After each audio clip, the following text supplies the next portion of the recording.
का इस्तीफा स्वीकार होना चाहिए। उनको हर हालत के अंदर देश को धर्मेंद्र प्रधान जो देश के शिक्षा मंत्री है उनका इस्तीफा सरकार को लेना चाहिए। देखिए, सोनम वांगचुक जी का भी वही मुद्दा है। वो उसी को न्याय दिलाने के लिए एक व्यक्ति ने अपना जीवन सर्वस्व कर दिया कि मैं तो चाहे मेरी मतलब डेथ हो जाए, मृत्यु हो जाए, लेकिन वो भी की यही मांग है कि देश के शिक्षा मंत्री का इस्तीफा मोदी सरकार को लेना चाहिए। जो हालात चल रहे हैं वो उचित नहीं है, कोई डेमोक्रेटिक हालात नहीं है। देश पूरी तरह से इस बात को बड़ी गंभीरता से ले रहा है और मैं समझता हूँ कि ये समय भारतीय जनता पार्टी के लिए बहुत ही आने वाला समय खतरनाक होगा, उनके खिलाफ होगा। 3000 बच्चे मेहनत करते हैं तो 3000 में से एक IAS बनता है, 30 IIT बनते हैं और 180 उसमें से डॉक्टर बनते हैं।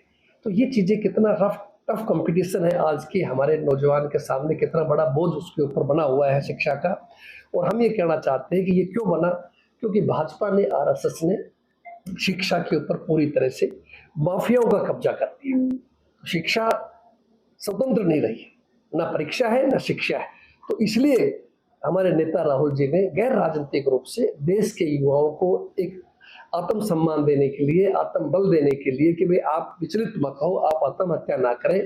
कांग्रेस पार्टी का हर साथी, हर कार्यकर्ता, हर सिपाही, हर नेता आपके साथ खड़ा है इस दुख की घड़ी के अंदर। और खास तौर से आपने देखा 5 बड़ी परीक्षा जो होती है, RRB, UPSC, SSC, JEE और NEET, पूरे देश के आम परिवार हर साल 3.5 लाख करोड़ रुपए खर्च करते हैं। इतना सब के बावजूद भी मोदी सरकार ने बच्चों की कोचिंग पर 18% GST लगा दी। आप देखिए, ये कोई व्यापार नहीं, मतलब जो बेचारे कर्जे लेकर के ला रहे हैं, कोई बैंक से लोन लेके आ रहा है, आप उसके ऊपर भी आप GST लगा रहे हैं। तो ये चीजें आपके सामने, जहां देश पूरी तरह से आज मतलब विचलित है, सोचने को मजबूर हो गया कि हमें इसमें क्या करना चाहिए। तो कांग्रेस पार्टी इसमें कोई राजनीतिक रूप से आज कोई चुनाव नहीं है देश के अंदर, न ही कोई इसका कोई राजनीतिक हम यूज करना चाहते हैं, लेकिन एक विपक्ष के नाते से एक हमारी जिम्मेदारी बनती है कांग्रेस की कि हम उन तमाम परिवारों के साथ, उन युवाओं के साथ, देश के जो करोड़ों छात्र हैं उनके साथ में कांग्रेस पार्टी कंधे से कंधे मिला के उनके साथ खड़ी है। और उनको पूरी तरह से हम इस बात के लिए सचेत कर रहे हैं कि ऐसे कोई घटना ना करें जिससे परिवार पे, देश के ऊपर कोई वजन आए। और हम हमारी जो मांग है खास तौर से कांग्रेस पार्टी की, कि एक तो ये मांग रखी गई है हम इसमें कि मौजूदा जो शिक्षा मंत्री हैं देश के, वो शिक्षा मंत्री का इस्तीफा स्वीकार होना चाहिए। उनको हर हालत के अंदर देश को धर्मेंद्र प्रधान जो देश के शिक्षा मंत्री है उनका इस्तीफा सरकार को लेना चाहिए।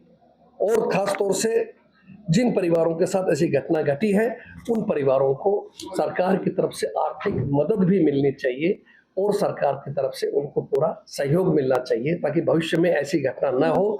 और देहरादून के बाद में और भी देश के दूसरे हिस्से के अंदर भी राहुल जी जाएंगे और पूरी तरह से लोगों के बीच के अंदर जाकर के मजबूती से इस इलाके देश की आवाज को उठाएंगे। वांगचुक को जिस तरह से कल उठाया वहाँ के से उनको जबरन जो है खत्म करने की, तो किस तरह से देखते हैं पूरे प्रकरण को आप? देखिए, सोनम वांगचुक जी का भी वही मुद्दा है। वो उसी को न्याय दिलाने के लिए एक व्यक्ति ने अपना जीवन सर्वस्व कर दिया कि मैं तो चाहे मेरी मतलब डेथ हो जाए, मृत्यु हो जाए, लेकिन वो भी की यही मांग है कि देश के शिक्षा मंत्री का इस्तीफा मोदी सरकार को लेना चाहिए।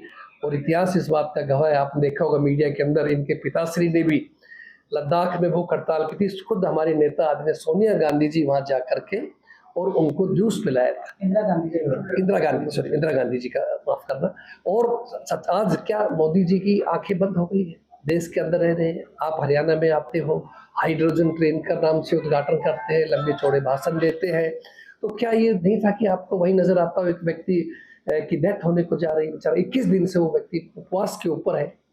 तो हमने कल भी प्रेस को भी निवेदन किया था कि साहब इस तरह से ले जाना लोकतंत्र का अपमान है, बल्कि उनकी बातें माननी चाहिए, उनका सहयोग करना चाहिए। तो आज देश के अंदर जो हालात चल रहे हैं वो उचित नहीं है, कोई डेमोक्रेटिक हालात नहीं है। देश पूरी तरह से इस बात को बड़ी गंभीरता से ले रहा है और मैं समझता हूँ कि ये समय भारतीय जनता पार्टी के लिए बहुत ही आने वाला समय खतरनाक होगा, उनके खिलाफ होगा और देश के लोग इस बात को सीरियस कांग्रेस पार्टी क्या राष्ट्रीय मुद्दों के अलावा जिला स्तरीय मुद्दों को भी सरकार लेने जाएगी? बिल्कुल की जाएगी, लेकिन आज का मैंने कहा एक एक्सक्लूसिव हमारे पास ऑल इंडिया कांग्रेस कमेटी की तरफ से जयराम रमेश तरफ से एक मैसेज था कि हमें प्रेस कॉन्फ्रेंस करनी है स्टेट हेडक्वार्टर में या जिले में, तो जिले में ही किया जाए। तो इसलिए आज इत्तेफाक से हम पंचकुला में हमारे कार्यक्रम चल रहे हैं।